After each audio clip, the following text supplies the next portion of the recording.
Welcome to Daddy's Pet Talk. Ikaw at ang pet mo, ang bida.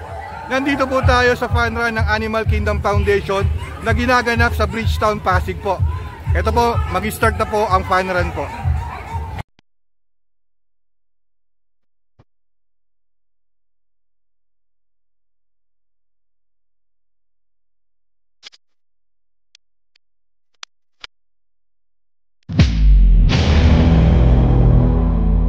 Welcome to Daddy's Pet Talk. Ikaw at ang pet mo, ang bida.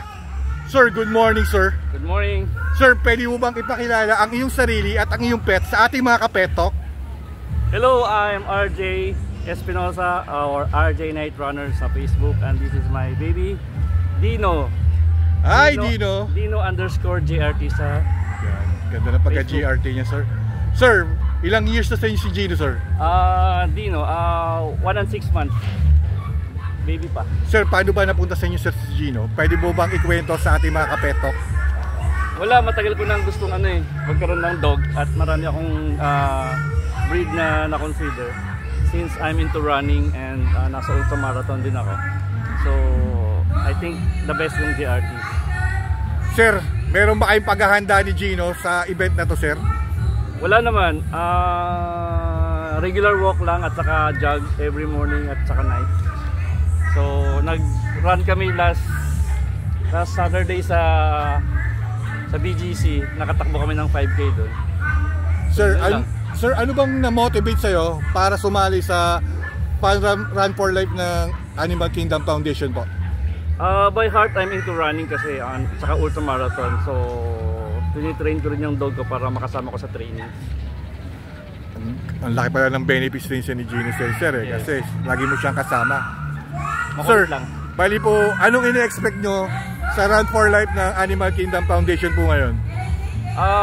To help yung foundation nila, to help yung advocacy, and have fun with the dogs. Yan. Sir, alam ko, veterano na kayo sa fun run po. Sir, maaari nyo bang imbitahan ang mga bagong poor parents na bago pa lang nag-aalaga ng mga pets? Na sa akin, sir, ang pets, hindi lang sila pets. Part of the family po talaga sila para sa akin. Sir, pwede po kayong mag-invite or mag-advise sa ating mga first-timer poor parents po? Sa mga first-timers, poor parents, saka for lovers, i-train natin yung dog natin at para makasama natin sa mga activities natin. Gaya ng jogging, walking, or running, or ultramarathon. Kasi may mga nakikita kong mga dogs na nag-ultramarathon din at saka mostly sa fun runs. Malaking benefit noon kasi actually diabetic ako, so malaking factor yung pagiging active sa jogging, walking, at saka nakakasama ko yung dog ko. Yun, sir, Parang na-force ako mag-jog dahil sa kanya. Sir, kasi super active siya. Kumbaga, double purpose, sir. Yes. Nagagamot, sir, yung sakit nyo. Correct. Nagkakaroon pa kayo ng banding ni Gino, sir. Sir, maraming salamat po at pinaunlakan nyo itong interview po ng Daddy's Pet Talk. Thank you. Ikaw, sir, at si Gino, ang bida rito. Maraming salamat po, sir. Salamat, thank you, sir. Sir, good morning, sir. Maaari mo bang ipakilala ang iyong pet sa ating mga ka-pet talk at ang iyong sarili? Hi, good morning po mga ka-vloggers. Ako po si Jose. This is my dog, Lucky. She's a Shih Tzu, breed niya. Almost 3 years old na po siya. 3 years old na. Sir, paano niyo po nakuha yung pangalan niya po? Lucky, yung asawa ko nagbigay eh. So mayroon siyang pinagkuhanan ng pangalan. Ma'am, Korean novela ba yun? Ano po, Villain. Villain po siya ng Marvel. Si Marvel. Lucky. Yung kapatid niya, si Thor. Si Thor. Si Mighty Thor. Yes, sir, kumbaga, paano napunta sa inyo yung inyong pet sa inyong buhay, sir? Usually talaga, yung pandemic kasi siyempre yung mga tao hindi nakakalabas, so siyempre kailangan mo ng hobbies, pagkakabalaan. So nag-isip kami na makapit tayong bumili ng dog. So yun, nabili namin si Lucky. Sir, bali, anong motivation niyo, sir, para sumali sa fun run ng Animal Kingdom Foundation, sir? First, siyempre, support natin yung foundation na to kasi sila yung foundation na nagbibigay ng life para sa mga dog natin, lalo na yung mga stray dogs. Tsaka siyempre tulong na rin natin to sa community. Sir, meron ba kayo paghahanda ng iyong pet sa araw na to, sir? Siguro pipilit namin makapodium kung sakasakali. Apa. At least maka-third man lang kami. Kasi first time niya mag-fun run. Pero kayo, ikaw, Matagal na ako nagpa-fun run eh. pari, mag-isa ka lang nun or may kasama ka ng ibang pet? Wala, solo lang. Ngayon sir, nakita mo sir, itong nangyayari sa mga Run for Life ng mga about sa pets and the poor parents po, nagkakaroon po ng double bonding sa health natin at nagbabanding tayo sa ating mga pets po. Yes po. Siyempre sir, hindi naman sila pets na tinatawag eh. Sila ay part of the family na hindi kailanman pwedeng mapalitan. Sir, siyempre po, meron na kayo karanasan sa fun run. May mga poor parents na first timer po na gusto rin sumali sa gito. Paano po nyo sila mahihikayat na sumali sa fun run po, sir? Siguro may ano ko lang sa kanila yung mga gustong at mga first timer na mga four parents na sumali sa fun run. I-enjoy nyo lang na kasama nyo lagi yung dog nyo, mga pets nyo, kasi yung buhay nila mas doble sa buhay natin. Kumbaga, mas malabi yung banding natin sa kanila. Ito nga sir, nakaka-amaze po talaga na kasi po, ano po ako, may-ari po ako ng isang pet grooming po, pet service po. Tapos, nagsisipuntahan kasi sa ibang bansa yung mga groomer ko. Siyempre, marunong na tayo mag-groom. Ngayon, nung nag-groom na po ako, wala pa itong content ito sir eh. Nung hinahawakan na nila, yung pets po nila, bali na nangyayari, nakakapag-interview na po ako, sabi ko, ba't hindi ko ito gawing content po? Kasi sir, bali po, marami tayo lang din akong pets, hindi naman pwede sama dito, dahil mag-i-interview tayo. Sir, natutuwa po ako sa gaya ninyo na ipinagmamalaki yung pet. Kaya nga sinasabi ko, itong vlog na to, ikaw sir at ang iyong pet, ang bida talaga rito sir. Yes. Sir, meron ka bang isa-shoutout? Shoutout sa taga Coast Guard K9. Aming mga katrabaho na nag-aalaga sa mga K9 dogs namin. Talaga sir, experienceado na kayo sa pag-aalaga ng dogs. Malaki rin ba yung mga hinahawakan mo ngayon sir? Yung sa mga part ng mga kasama namin, malalaki talaga, mga K9 talaga. Sa'yo, malalaking dog talagang Shih Tzu sir. Talagang pampalambing po talaga. Sir, ma'am, maraming salamat po sa inyo na pinaunlakan nyo itong interview to. Maraming salamat po. Sir, have fun sir ha. You and your pets po. Maraming salamat. Thank you po sir. Sir, good morning sir. Sir, maaari nyo bang ipakilala ang inyong sarili at ang inyong pet sa ating mga kapeto? Ako po si Joshua. So, I'm here with my pet, Chloe. Chloe. Hi, Chloe! Chloe! Ay, si Chloe, oh. Baby! Chloe, harap. Face there. Sir, ilang years na si Chloe, sir? 3 years na po siya sa 3 years? Sir, ano bang mga nagbago sa buhay nyo nung dumating si Chloe, sir? Mula nung dumating si Chloe, sobrang nag-help siya to improve my life. She's always with me. Lagi siyang nakadikit sa akin. Hindi siya humihiwalay sa akin pag nasa bahay. So, lagi akong masaya pag kasama ko si Chloe. And we always have our bonding time. Yeah. Kaya nga sir, itong panera na to, nakaka-appreciate to ng double purpose po. Kumbaga sa health natin, sa pag-jog, sa health din ng mga pets natin, at sa bonding rin po sir. Lalo na yung pamilya mo, kasama mo po rito. Sir, anong motivation nyo para sumali sa fun run na to po, sir? So, siyempre, first and foremost, nag-join kami dito to help yung mga strays, dogs na mga nire-rescue. And also, for our fitness na rin, since ako, nagra-run ako since last year, nag-start ako mag-run. So, I'm targeting na syempre isama rin yung family ko and also my pets. Sir, meron ba kayong paghahanda ni Chloe bago mangyari itong event na ito ngayong araw na to? Yes. So, lagi naman kaming lumalabas and lagi rin kami nagra-run. Tuwing lumalabas kami, etong si Chloe is active naman siya sa pagtakbo rin. Mabilis rin itong tumakbo. So, yun. Sir, good luck sir. Sana manalo po kayo. Thank you po. Sir, kumbaga, veterano na kayo sa fun run eh. Kumbaga sir, may mga first timer na poor parents na nanonood na mga kapetok natin na gustong sumali rin sa ito. Sir, anong mabibigay niyong advice para po sa kanila? Hello everyone. So my advice is that to join yung mga ganitong events. Also isama natin yung mga pets natin kasi hindi lang ito for our fitness, also this is to help yung mga dogs rescues from Run for Life and also other na organizations. Sir, nung lumikot-ikot ako rito, sir, yung mga mayroon ako nakita mga na-interview ko past month, nandito pa rin sila, talagang nakakabilib din, sir, na syempre nakakilala ka ng bagong pag nakita ka, binabati ka. Sir, baka meron kang gustong i-shoutout? Siguro shoutout na lang din sa dalawa ko pang pet, si Orange, kahit black siya, and si Celine. Kahit black, orange siya. Ayan, si Celine. Ay, Celine, ay orange. And my mom, tsaka my sister, and yung mga family ko, Levico family. That's all. Yes, sir, talagang yung iba talaga ang binibigay ng pets. Sa akin, hindi sila pets, sila ay part of the family na kailanman na hindi pwede mong mapalitan. Sa banding nyo po, sir, nagsama-sama kayo para mabigyan ng kalusugan ng bawat isa po. Sir, maraming salamat po. Dito sa Daddy's Pet Talk, ikaw, sir, at si Chloe, ang bida. Thank you po, sir. Thank you so much. Sir, good morning, ma'am. Maaari nyo bang ipakilala ang inyong sarili at ang inyong pet sa ating mga kapetok? Ako po si Angelo, ako po si Rachel. Ako po si Barbie, tapos si Mavi. Hi. Sir, paano kayo pinagtagpo ng inyong pets na part of the family? Kasi sa akin, hindi lang sila pet eh. Part of the family po talaga sila. Paano napunta sa inyo or na tinadhana kayo? Ito po, binili po namin sa kamag-anak ko. Mga ilang taon na si Barbie? 4 years na siya. 4 years. Tapos ito 1 year. Mahigit po si Mavi.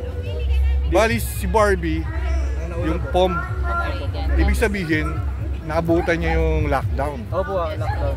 Siyempre, oo nga eh, kahit ba, pero may kwento kasi nung lockdown eh.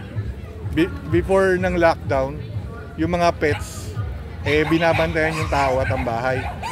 Pero after lockdown, nag-twist. Yung bahay at yung mga poor parents na magbabantay sa kanilang mga pets. Kaya hindi po kayo Pets na yung binabantayan. Correct po. Kaya hindi po kayo makakalis basta-basta. Sir, ma'am, anong motivation nyo para sumali sa fun run po ng Animal Kingdom Foundation po? Bali, pangalawang second year na namin na sumali. Opo. First year siya rin si Barbie, pangalawa. Ngayon, taon siya ulit. Baka si Maggie next year. Bali po, ang nakikita ko kasi ngayon sa fun run, nagkakaroon po ng sa health ng mga poor parents at sa bonding with their pets. Nagkakaroon ng double purpose po. Bali, mayroon ba kayong paghahanda ng inyong pets sa fun run na to bago maganap tong araw na to? Walking lang po. Sa may garahe, gano'n sa bahay. Pinapatakbo namin sila. Tsaka active naman sila sa paglalaro araw-araw. Bali po, second year nyo na rito sa AKF Fun Run po. Bali po, ano pang in-expect nyo na bakit kayo gusto sumali sa ganitong event po? Yun nga po, support din po. support din sa Sa mga cause nila. sa Polacos din po, tsaka pet friendly, makakita rin na ibang breed na aso, tsaka mga ibang nag-aalaga ng Correct po. Kaya natutuwa rin ako dahil nakikisama ang panahon, hindi masyadong mainit ngayon, makulimlim. Sana wag umulan. Bali po, veterano na rin kayo sa tingin ko sa fun run na to. May mga poor parents po na first timer na nanonood ng mga kapetok natin. Ano bang pwede nyo may advice para sumali rin sila sa ganitong event po? Siguro dapat ready yung ano nila, yung mga alaga nilang aso. Siyempre, para hindi rin sila mapuwersa. Tsaka dapat sanay sila sa leash. Kasi yung iba, minsan hiniga na, ayaw na tumakbo. Yun nga, hindi kasi sanay. Sanay sa iba rin. Tsaka dapat sanay sila sa makakita ng ibang aso para hindi sila mag-ingay. Hindi sila mabigla rin. Yun sir, natutuwa ko dahil magandang advice mo. Totoo naman talaga. Dapat masanay rin nakalish din. Minsan wala, minsan meron. Para sa mga ganitong event, hindi siya masyadong maglikot. Tsaka hindi siya masyadong tumuhulong sa ibang aso. Kumbaga, socialize sa iba. Ma'am, sir, maraming salamat po. Sir, baka pwede kayo mag-shoutout. Baka may gusto kayo i-shoutout po. Shoutout sa lahat ng nandito. Yun lang, yung mga nanood nandito, salamat. Sana po hindi makapirito, tumutugtog po eh. Bali po, sir, ma'am, at ang inyong pet, dito sa Daddy's Pet Talk. Kayo ang bida. Maraming salamat po. Thank you po.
Sir, good morning sir. Sir, kayo kauna-una ang nanalo ng inyong pet.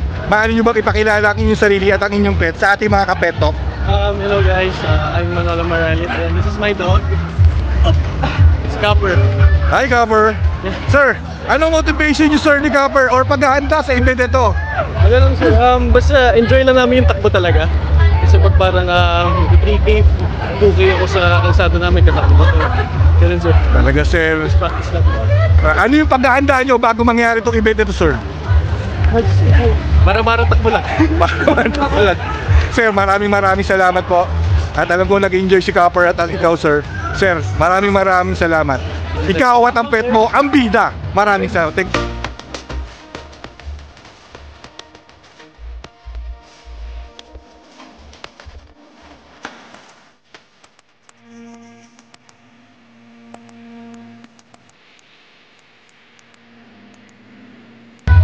Pangilan po kayo sa finish line po? Pang-third po kami. Pang-third po ma'am.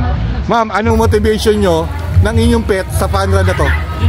Mas bumibilis kasi siyang tumakbo kapag mas mabilis niya po tumakbo sa kanya. Eh nakikita niya ako. Ma'am, may paghahanda ba kayo ng inyong pet sa fun run na to? Yes, lagi po siya pinapatakbo lagi na 1 kilometer. Nagkakaroon nga to ng double purpose to ma'am eh. Yung health nyo, sa yung health niya, sa yung bonding nyo ma'am, di ba ma'am?